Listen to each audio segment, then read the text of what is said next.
Hi, this is a series of new blogs that I'm creating, making, filming, videoing. Videoing sounds a bit more like it. That I'm going to do from time to time when I'm just sharing situations that occurred in my life.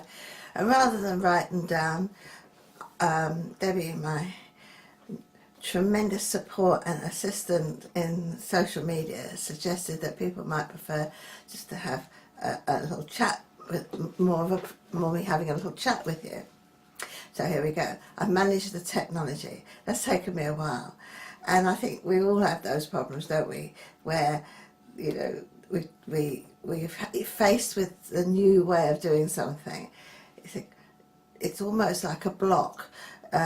And I think it was a block for me, that I was fearful of the technology. Now, my background's computers, so it shouldn't have been, but I managed to get through it eventually with a lot of help from others. But I feel quite pleased now that I can actually make these videos without having a nervous breakdown. So that's a great start. And that's always the case when we get through a fear, isn't it? It's not just feeling good, it's feeling fantastic that you've actually managed to achieve something that you were fearful of before. And I just wanted to share with you something that's quite interesting that's happened to me this year. It's not within a year, it's happened twice now, where being honest has caused me quite a lot of grief and expense. I think more expense than anything, I suppose. A year ago I was going to South Africa, and I'd booked my ticket, and I usually get the best ticket price I can, of course, like we all do. And unfortunately I got sick, and I had to go into the hospital process, and my ears were all blocked up, which is another story, another day I'll tell you about. Of course, that was me not listening to my body and not listening to what I really wanted to be doing or needed to be doing for my own well-being. Anyway, I was looking forward to my trip to South Africa, meet friends there. I lived there once, and I was really excited about it. But because I got sick, I couldn't go. So I thought, well, this is a valid sickness. I've been to the hospital. I'm sure I'm covered by my insurance. And the doctor wrote me a letter saying that under no circumstances fly. So I thought I was fine, I was home and dry. When I came to claim, I had a phone call from the company, and they asked me some questions, and I all relaxed, and they said, "Well, you're going to South Africa?" I said, "Oh, I'm going there for a holiday, and I'm also been asked to speak at a seminar," which is great. Chat. Very chatty man on the phone. "Oh, aha," he said, like he'd managed to catch a fish. "Aha, like, gotcha. Your insurance doesn't cover you for business." I said, "Oh, it's hardly business." I said, "Any money I make goes into a charity anyway." He said, "But that's not the point. You said seminar." And that was it. I lost my £2,000 or whatever it is for my ticket. I was seething, absolutely seething, and I thought, I just said I was there on a holiday, I'd have been fine. So I thought, but you have to be honest. If not honest, it doesn't work for me. And I've struggled with that one. But of course, at certain times in life when it's sometimes being, how can I put it, more sensible to look at the small print and to know you're dealing with people who are doing their best to work for their company and not for you. They're not working for your best, and I think that's really what it came to. The man sounded so nice and chatty, had a lovely Irish lilt to his voice, and I was sucked in to think that he was actually there trying to help me. He wasn't. So that was one thing. So a bit more intuitive approach, I think, in future from me on that one. And then yesterday I had the same thing occurred. I'd applied for, I'm going on holiday. I'm truly going on a holiday to India, and I'm hoping to be writing my book, which is going to be based in some parts of India that I've been to before. A new novel I'm writing. And I thought, well, that's good. I'll go and check it all out and see what it's like now. But I'm going there purely for holiday purposes, and while I was there I was going to go across to Kathmandu. I was going to Delhi, then I was going to Kathmandu. I've been there quite a few years ago, and anybody who's read my book Opening the Heart will know that that's a place where I went before I went to Tibet and had my first huge heart-opening experience. And I wanted to include this in my novel. Like, the novel's based on my own experiences. This the second one that I'm writing. The first one, just a little bit of advertising. So I wrote my letter of apology, and I guess what I thought about this afterwards, I thought, you know, yes, the truth. Well, I don't know what's going to come from this experience. I don't know yet what's going to happen for me in India, and I have to trust that I have gone through this whole situation with straightforward, with honesty. I've put myself forward in an honest way. What is going to come out of it, I don't know. I am a great optimist, so I'm believing that there will be something that happens for me in India that wouldn't have happened if I'd gone to Nepal.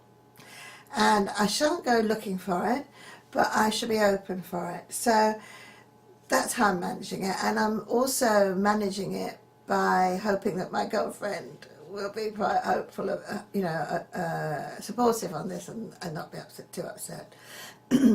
I was going to meet some friends out there, and they're disappointed.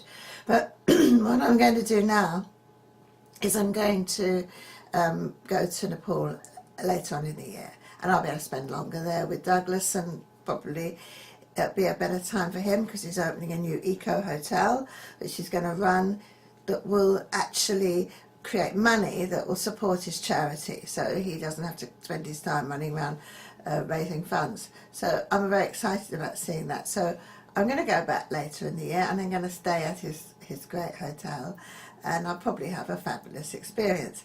So I've managed to turn it around for myself emotionally. I'm not upset anymore. In fact, I'm now quite excited about what I might be doing in India.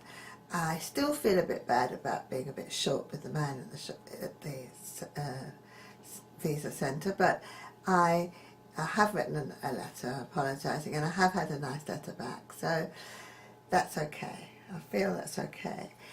But so do I think it's good to always be honest? Well, I think we need to use a bit of discernment when it comes to dealing with organisations that are not necessarily always looking for the best outcome for ourselves. I think that's how I'm going to leave that one about being honest. How we manage the situation when we're disappointed, all I can say is, well, the way I manage things is to try and look for the good bits. Always try to find an upside. It's been a bit of a natural thing for me all my life, thank goodness. It means I get over things quickly. It means I have a rubber ball mentality, as my husband calls it, that I get pushed down, but I jump up fairly quickly, simply because I keep thinking, well, there must be something good that's going to come out of this. And of course, when you think that something good is going to come out of it, you're sending out the vibrations of energy that attract good things back. It always comes back to energy. It always comes back to the fact that overall, in a bigger picture, higher vibrations attract higher vibrations. It may mean that we're always going to go through downsides, we're always going to go through challenges, we're always going to hit the difficult guy at the bank or benefits. You're going to hit one day, you're always going to have somebody who's stroppy, you're going to hit officialdom and all these things. They're going to happen. And I think, firstly, it's okay to get upset. Perhaps not upset with the person who's telling you. If you could possibly contain yourself till you get outside, it would be good. It would have been better if I'd have just said, oh, right, when the guy told me that I couldn't get my visa. It would have been nice, and not have said, well, I thought you were there to help me, and all the things that I felt like saying. I didn't say them all. I didn't scream at him, I didn't shout at him, I didn't swear at him.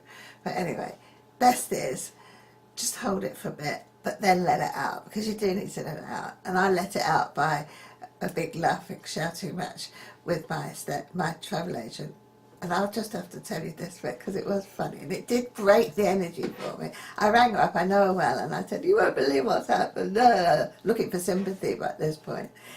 And I said, "Oh God, it was a real, real put down. I was so upset." Blah, blah. She said, "Oh, it's going to get worse, She's getting these visas is a real problem. In the 15th of March or whatever, you're going to have to go and apply directly. So at least you didn't have to do that." I said, "Yeah, well, that's good." She said, "No, but you're going to have to go directly and you're going to have a retina examination." I said, "What?" I said, "Rectal examination? To go to India?" And she said, No, retina. You're going to have your retina, your eyes. They're going to take a picture of your eyes, and that will be your identification as you're going in and out."